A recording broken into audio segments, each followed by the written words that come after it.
main goal of an SDR is to book meetings for your AEs or your directors. In some organizations, SDR and BDR are interchangeable. SDRs handle outbound leads, BDRs handle inbound leads. A lead is somebody is interested, but you're not sure how interested they are, how they ended up on your website, why they clicked book a demo. So you have to call them or email them.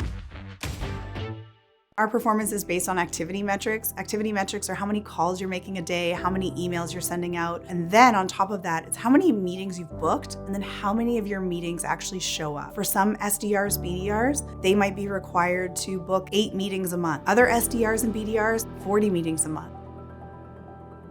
I get in touch with people in multiple different ways. My favorite way actually is over the phone. I make about 50 to 60 calls a day. Some SDRs make upwards of 150 calls a day. Social selling on LinkedIn is a really great way for people to know that not just you're a human being, but that you are passionate about solving their problem and that you really care about them. You really want to meet your prospects where they are. That might mean that you're going to be joining webinars. You might be going to conferences. You really want to know what it's like to spend a day in their shoes. And so you would really ask them, like, what books are you reading? What podcasts are you listening to?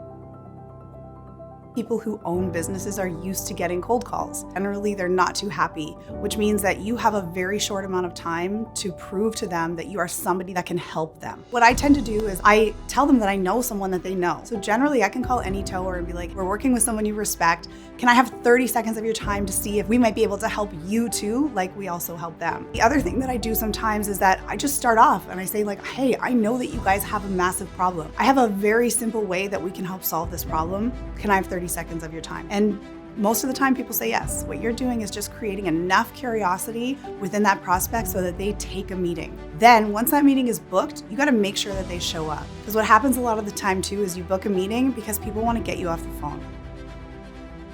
Some SDRs will actually do what's called a discovery call. And a discovery call is where you explore their business a little bit and see if they would be a good fit. You're going to ask questions like, is there anyone else that might find this conversation valuable? You can also be very direct and ask, in your organization, how are these kinds of decisions made? These kinds of questions allow you insight into their organization and how it works and who else might need to be involved.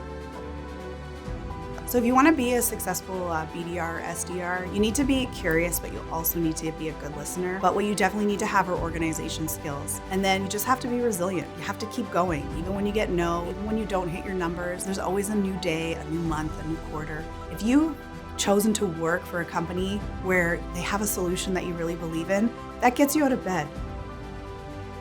For a lot of people, I think it can be really daunting to try to get into an SDR role. It seems like you have to have a lot of knowledge about everything. It's an entry-level role. What you really need to do is just demonstrate that you have those transferable skills. So you need to focus on the fact that you're resilient, you're organized, you're hardworking, and that you're passionate about helping people. The best way is to start showcasing those skills that will make you a successful SDR. Cold call the people you want to have interviews with. Reach out to them on LinkedIn. Send a couple messages. Use video. Video is a great tool to be able to send videos to people. Really show them who you are. And remember to just showcase those transferable skills on your resume. If you come from another industry, don't let a job ad or the qualifications on a job ad stop you from applying for a job. This is especially relevant for women in sales because we tend to see a job role, and if we don't think we're a fit, we don't apply. This is an industry that's 80% male, but there is a lot of opportunity for women here, and there is a lot of money to be made. If you're a woman and you want to be in sales, just apply. So what do you do after you've hustled for 2 years as an SDR, which is kind of the typical amount of time that you would spend in that role? A lot of SDRs want to continue to be independent contributors. An independent contributor is like an AE role, which is an account executive role. That might mean that you're either prospecting your leads, but then you're also doing the actual selling. If you really love helping people and you really love solving problems, you might move into customer success. You're trying to problem solve and help them to learn how to use your product the best way that they can for their business. There's also, digital marketing and marketing, which I've seen people move up into those roles as SDRs before. This is a kind of job that gives you so many skills that you can transfer into other roles that are maybe even outside of sales. If you need to do any kind of job where you're highly organized or where you're doing things that, kind of challenge the status quo every day, an SDR role can help you move into that. In terms of your future, if you start off as an SDR, it is really bright and really diverse, and you have a lot of opportunities to do a lot of different jobs within any organization, if you've been successful at this role. But just remember, you probably do have to spend at least 1 year to 2 years doing this role first.